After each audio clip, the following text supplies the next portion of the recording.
Hi everyone and welcome back to the Colour Cave where we like to play with art stuff. My name is Jem and today we are heading back to our April Upcrate to test out the supplies and create something for our Upcrate battle. So just a few things I wanted to point out before we actually head into the arting. Some of you pointed out that this is indeed a poster. Now mine was just stuck together, it was like static. So I would like to show you this in its full glory because it is kind of the point of the challenge and it's the 4 pieces that come together to create the one artwork. So this is the format that we're going to be following as well. I thought that was a lovely idea. Also the really thick squeezy toothpaste paint. I filmed the original video in the afternoon and I went back later on in the evening, so maybe 4 or 5 hours later, and this was in fact dry. It did still, when I folded this over to put it away, it did still stick to the cover a little bit, and you can see there it's picked up some of the paper from the other side, so that's just a word of warning, but it is absolutely solid now and the texture's rather satisfying. You know, if you like knobbly bobbly things like me, that actually feels really nice. Now I know what I want to do. I had another idea and then someone piped up in the comments under the unboxing video that they'd done something similar, so I'm not going to do it for the point of this video, but it's something I may go back to myself. So the first thing I want to do is get 4 sheets of paper. I'll zoom out a bit so you can see what I'm doing. Oh, grief. And I'm going to have these together just initially. I need to have them all together to get the beginning part of this correct, and then I can work on individual sections. And I'm just going to line them up as best I can here. You can tape them down, just because I'm doing this video I'm not going to do it. And basically I'm going to grab my pencil and get started. So the first phase of this for me is I'm going to have a big tree in the middle, and then I'm going to have the 4 seasons in one in each of these panels, and I'm going to use this little palette and a paintbrush of my choosing to help me along the way. So that is the plan. The tree itself is just going to be black, and you know, it's just going to be like a silhouette, and then we can augment it to suit each panel. So I'll start down at the base here. This is going to have to be a fairly chunky tree. So I'll just get all the branches on the go here. And I'm just gonna do a sort of rough outline of this because I don't want to spend ages just sketching these out in pencil. It's easier just to do them with the black marker. It'll be interesting to see as well how fine we can get the lines for some of these smaller branches, because obviously we've got this great big chunky monkey effort. Okay, so happy with that basic design. So now I need to decide which panels are going to reflect which seasons. I'm going to have winter down here, and then I'm going to have spring here, and I'm going to have summer here, and I'm going to have autumn here, because I want the parts of the tree that I've got the most branches on, we want to be able to illustrate the fact that the leaves are falling off the trees in the autumn, so a part with loads of branches on it would be better for that. So yeah, autumn, summer, and spring and winter here. So this part here, you know, you could just have a few little buds coming out. You know how the trees all start to blossom first before they actually sprout their leaves. So that would be perfect. And I'm going to focus on these 2 first. So the first thing that I want to think about is actually what I'm going to do with the backgrounds in these.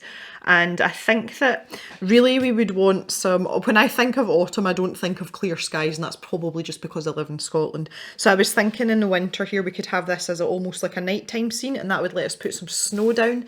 And we could, if we're clever, and I don't know if I'm going to manage it with these paints or not, but we could maybe go into you know, fade it into grey. I don't know how well this is going to go because I don't know how quickly we're going to be able to get going with this. So I'm thinking about just doing the gradient first. That's not going to get us very far though. It's the quantities that are going to be the problem here.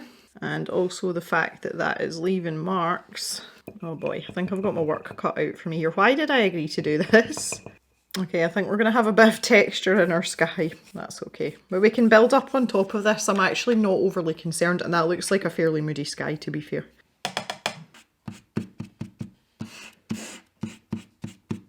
Okay, I'm just adding in a bit of black here, just to make this less sort of harsh.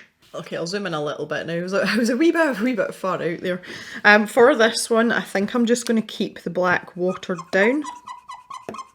And we'll get a bit more texture in this one. So as we head over to this side now, bearing in mind that the sky on this side is going to be a summer sky. So I'm going to take a little bit of this turquoise, which is a really good colour for this actually. And just water that down as well, like really water it down. And I'm just going to have a little bit of that crossing over into here, tiny little bit, and then we can blend in. This is all very experimental this time. I'm not entirely convinced about this entire concept, if I'm honest, and it's just because it's markers. I will be using these as markers, you know, I don't want you to think that I'm just going to water everything down and it's just going to be a paintbrush. But I'm going to leave these to dry. As was mentioned in the Upcrate magazine, the paper does curl when it's dry, when it's wet, but the one with the black on starting to dry now, it's actually flattened itself back out quite well, so I'm not overly concerned about that. So moving on to this side then, I'm going to continue on with the turquoise. So I've got that kind of muddy colour, that's got a tiny bit of the grey in it, and it's just so that it ties in with the one that's going on the opposite side. But as we go along here, I'm going to clean this brush off and we'll pick up a little bit of the stronger colour of blue, or turquoise in this case. Blue turquoise, you know what I mean. The closest thing we've got to blue is what I mean. We'll get some nice blue sky in there. Lovely summer's day. I'm going to smooth this out now. When I think of springtime, I think of, like, for some reason I think of sunrises, and I think it's more like the dawn of renewal. You know, things are sprouting up out the ground. I think that's where I kind of get that feeling from. So when I get down into the next panel, which is going to be the bottom right panel, I'm going to use the squeezy toothpaste paint, and we're going to get a bit of a sunrise going. I think that would be a nice addition to the spring panel. I have to say, this dilutes very well, this paint. So I've got the big wide nozzle here, and I think I'm just gonna, yeah, that's probably about 18 times more than I need, but we have to learn to gauge these things as we go along. See what this looks like. Oh, that's a lot yellow-ater than I thought it was going to be. Oh lordy, right, let's try and spread this out a little bit. So I'm just really wanting a hint of yellow at the top here, and, you know, thinking if that maybe the sun's coming up from behind the horizon. So first things first, I really need to erase this S down in the corner here.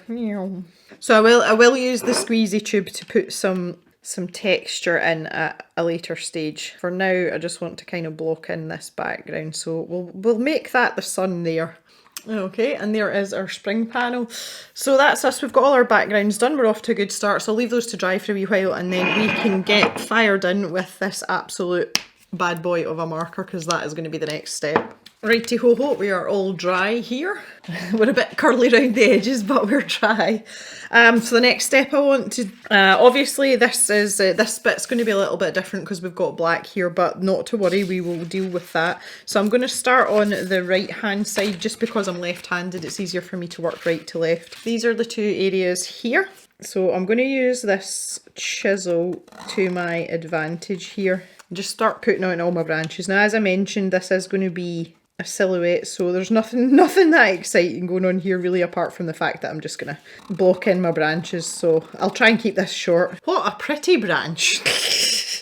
I thought if I do the difficult part first, do the joining part. Oh, this is like a really bad cave jigsaw.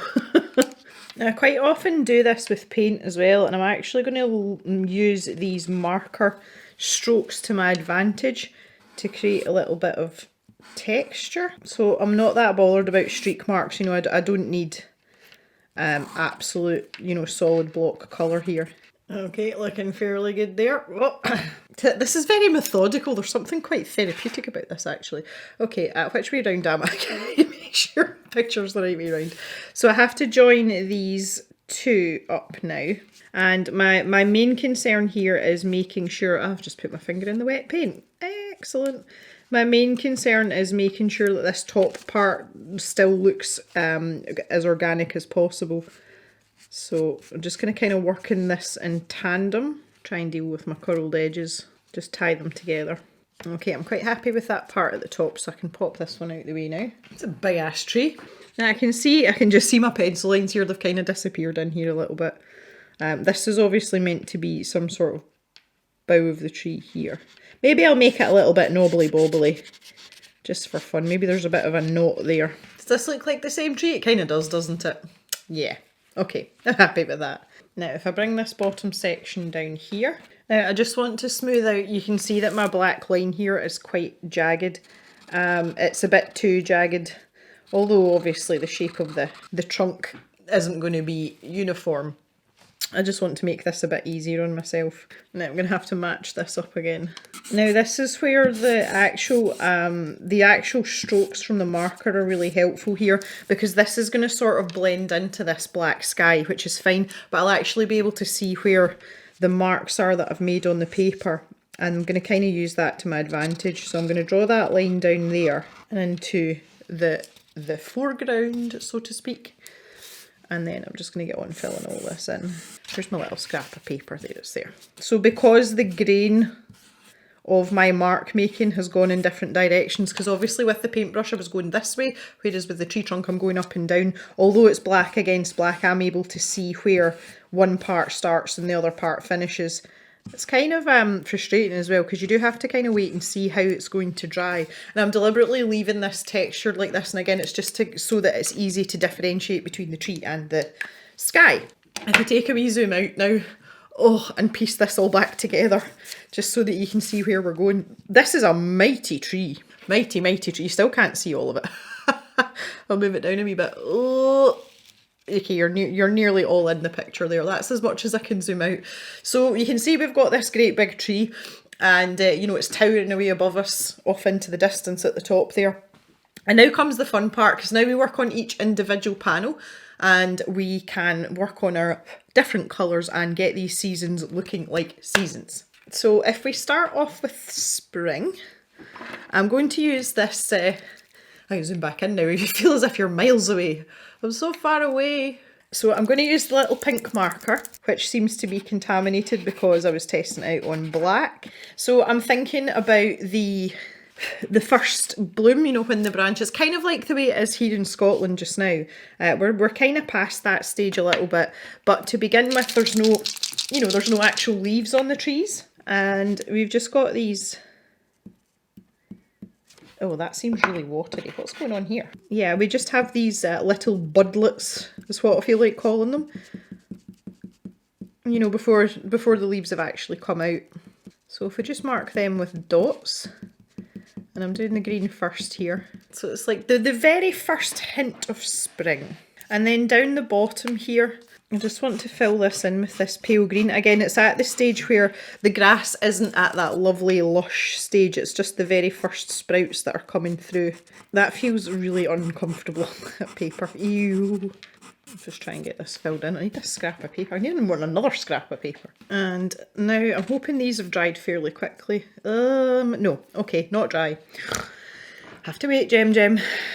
My outrageous pink. Now, bearing in mind this is not as opaque as some of the other colours, I'm just going to take a damp brush and just add a little bit of something here. So we've got a little bit of colour coming up with that sun, and we're going to use the big squeezy tube because why not? And oh, this is going to be interesting. So I want to get some of the sunlight reflecting off various parts of these branches. You know, maybe the sun's just catching a little edge here and there. Maybe it's catching more than just the edge here. Oh, that's really stringy. This is fun, I'm not going to lie. How am I supposed to go around a corner with this? I think I should maybe use the smaller nozzle for this. I do actually feel like I'm piping a cake right now. Unsuccessfully, I hasten to add. That with this large nozzle, I think I'm going to get one better with a smaller one, which I'm going to employ in just a second. But it's quite difficult to keep that element of control just because it is very wide. So I'm going to try with the other end now. I have to say the squeezing thing isn't really an issue for me. I can feel it. It's weird in this knuckle here. That knuckle's sore. And it's just because I have problems gauging my squeeziness. But it's not nearly as bad as I thought it was going to be. But with this little nozzle, you know, I can put in these wee dots and dinkles, and I'm having an easier time with this just generally, but I think it's because it's a bit more sensible.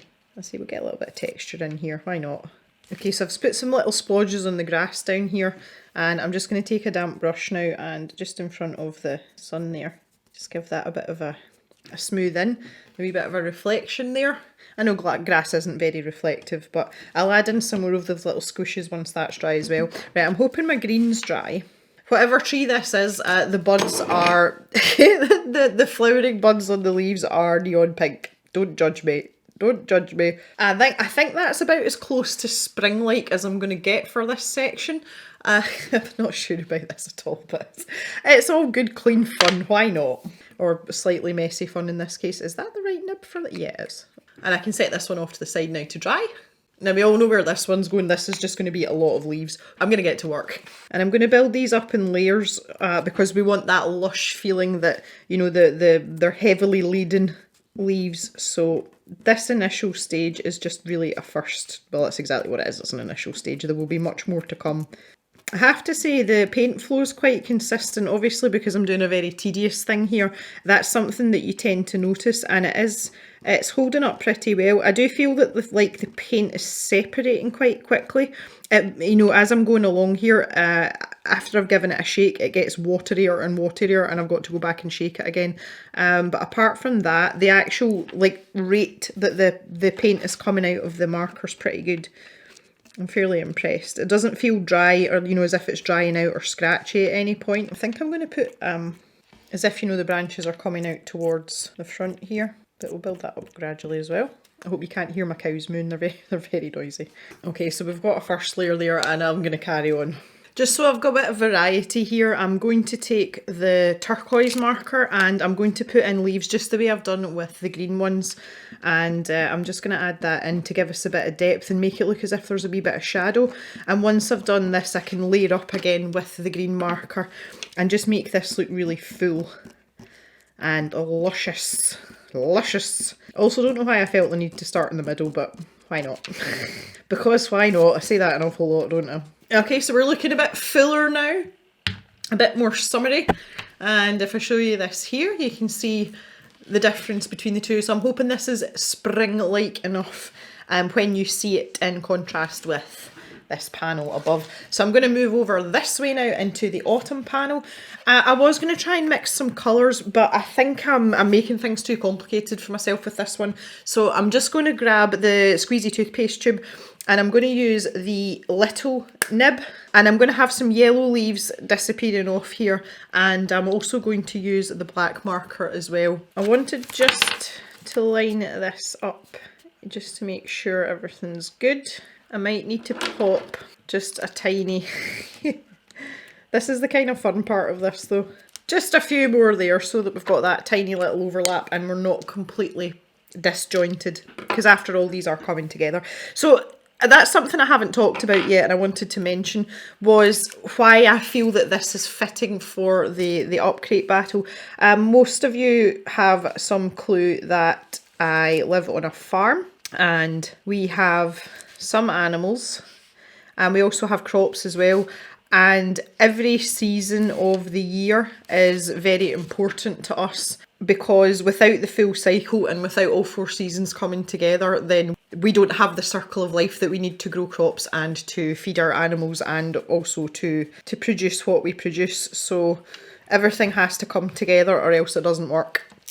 So that's why this is of significance to me. I know that's a fairly basic concept, but I just felt it was particularly pertinent because of my lifestyle, where I live. Yeah, especially for the crops. Like, it's a big deal. We need all the seasons for the crops. We need the winter time so that the land gets a rest. We need the springtime so that we can plant the crops. We need the hot weather in the summer to help them grow.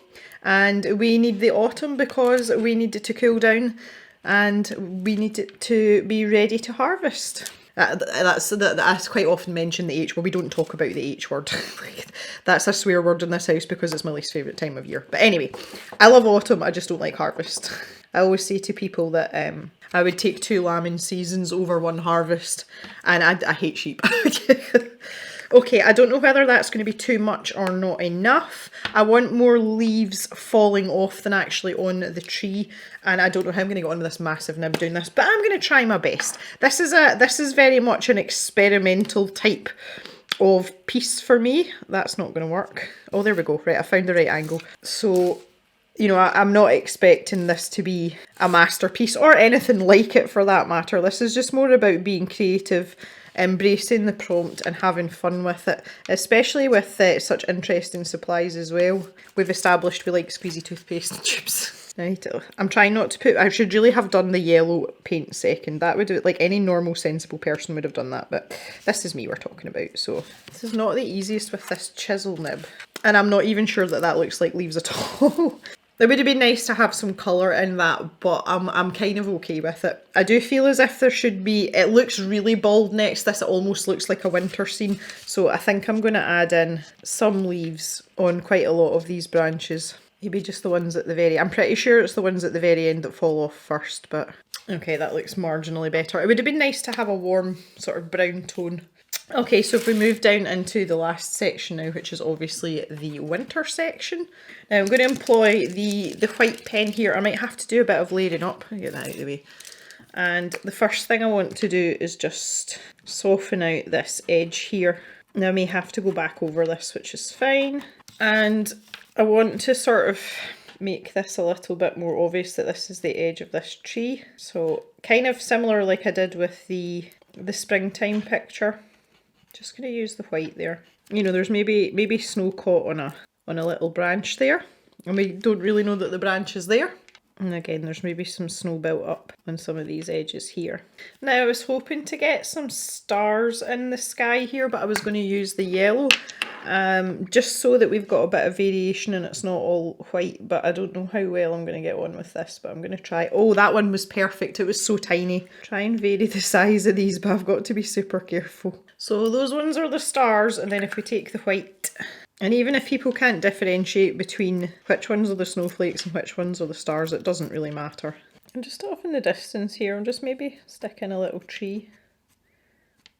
You know, a little bit of interest there. Doesn't have to be anything fancy, but it just takes away. I quite like the starkness of this, but I feel like it's not going to do any harm to a wee bit of something on that. I wouldn't class this as any sort of fancy artwork at all, because it's really not. But this for me was more about just exploring these pens and creating something that made sense with the prompt.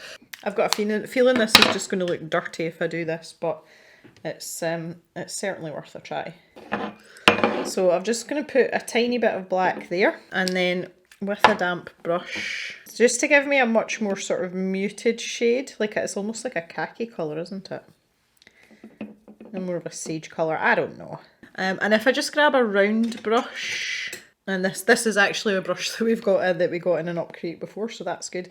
I'm not even sure that this is going to show up now that I've done that, but I just feel like this needs a little bit more colour. And we don't really have autumnal shades, but I just figure a little bit of colour of some description's better than no colour. All the leaves have been blown off the tree. Yeah, a bit happier with that. Just that extra little touch. Yeah, so fairly happy with the idea. Execution, yeah, but again, oh, don't do that. So yeah, I'm fairly happy with this. I had really good fun with it actually. Don't think I'll ever use big black chunky marker ever again, possibly squeezy toothpaste tube either. So I might stick those in the stash shop along with a few other bits and pieces. I would love to hear your thoughts on what you think of the prompt, and also what your ideas were if you've already done your Upcrate battle, to use your 4 sheets of paper, or maybe you ignored the 4 sheets of paper altogether and just did your own thing. We'd love to hear from you. As always, all your comments are welcome underneath this video. So just want to thank you very much for watching. Thanks for coming and hanging out. Please stay safe and take care of each other. And I will see you back in the cave on Thursday for another video. So have a great day, everyone. Bye for now.